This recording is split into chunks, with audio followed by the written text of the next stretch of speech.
Dobar dan, u ovom videu želim pokazati kako možete zakazati sastanak u Teamsu. Za početak ulazite direktno u aplikaciju Teams na svom računaru. Zatim idete na plavu traku gdje imate ponuđenu opciju Timovi. Uđete u tim u kojem želite zakazati sastanak. Ovdje imate ponuđene opcije Sastanite se. Ova strelica pokazuje da imate mogućnost da napravite odmah poziv da se sastanete sada ili da planirate sastanak. Ja ću ići na ovo Planiraj sastanak. Otvorit će vam se kartica na kojoj trebate popuniti podatke. Prvo ćemo dodati naslov. I ja želim da moj sastanak nosi naslov Osnovi demokratije, crtica, odgovornost. Ovdje možemo dodati dodajemo obavezne učesnike. Imamo mogućnost da biramo jednog po jednog učenika, odnosno učesnika iz naše grupe, ili da ostavimo da svi učesnici, odnosno svi članovi grupe Vaspitno-obrazovni rad u odjeljenskoj zajednici iz 4.1 učestvuju na ovom sastanku. Ja ću ostaviti da svi učesnici imaju mogućnost pristupanja ovom sastanku. Zatim ćemo podesiti datum. Želim da taj sastanak bude sutra, 11.12.2020. i da traje od 16 časova do 16:30. Ovdje imamo mogućnost da izaberemo da li će da nam se ponavlja ovaj sastanak, da li će da se održava dnevno, nedjeljno, mjesečno, godišnje ili prilagođeno. Ja ću ostaviti ovdje da se ne ponavlja.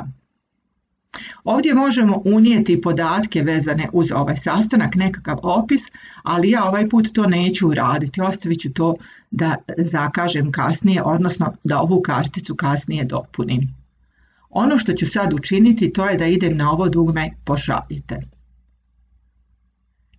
Kada smo to učinili, otvorila nam se, znači u našem timu Vaspitni rad u odjeljenskoj zajednici, otvorila nam se kartica na kojoj piše da je planiran sastanak na temu Osnovi demokratije, odgovornost. Planiran je za petak 11. decembra u 16 časova. Da ste vi planirali ovaj sastanak, učenici će dobiti obavještenje u aktivnostima. Znači, kod njih će se na ovom zvončiću pojaviti broj 1, odnosno crveni kružić sa obavještenjem da ste vi postavili nekakvu aktivnost. A isto tako, u njihovom kalendaru pojavit će se da je planirana ta aktivnost. Ako ja želim sada dalje da uredim ono što nisam napisala, kliknut ću na ovu plavu traku. Kada to učinim, otvorit će nam se detalji vezani uz naš sastanak koji smo planirali. Ovdje možemo sada dopuniti sadržaj sastanka onako kako mi želimo da bude. Pa možemo ovako, primjera radi, možemo boldovati i napisati sadržaj. Znači, kombinujete sebi kako želite da bude napisano, pa neka mi prvo bude odgovornost, pojam. Zatim, kao drugi dio ili drugu tačku ovog mog sastanka, pisat ću vrste odgovornosti.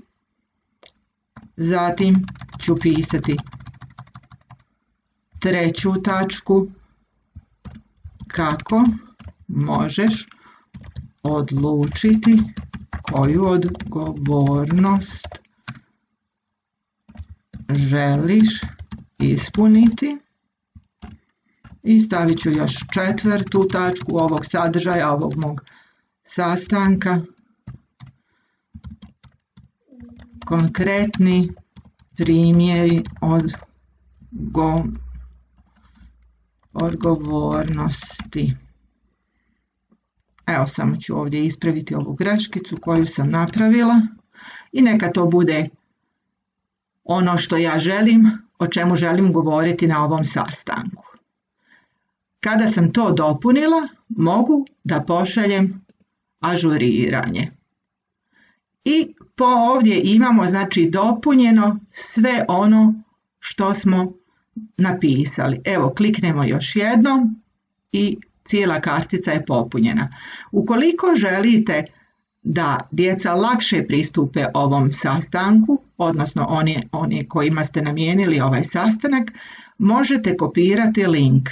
Link kopirate tako što u ovom dijelu, znači, obilježite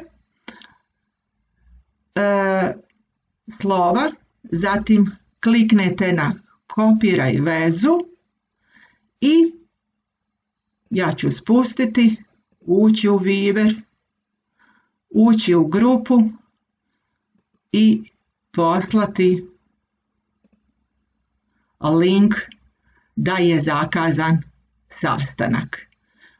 Na ovaj način smo olakšali prijavljivanje na sastanak koji smo planirali. Evo, to bi bilo to. Nadam se da sam vam pomogla. Hvala na pažnji.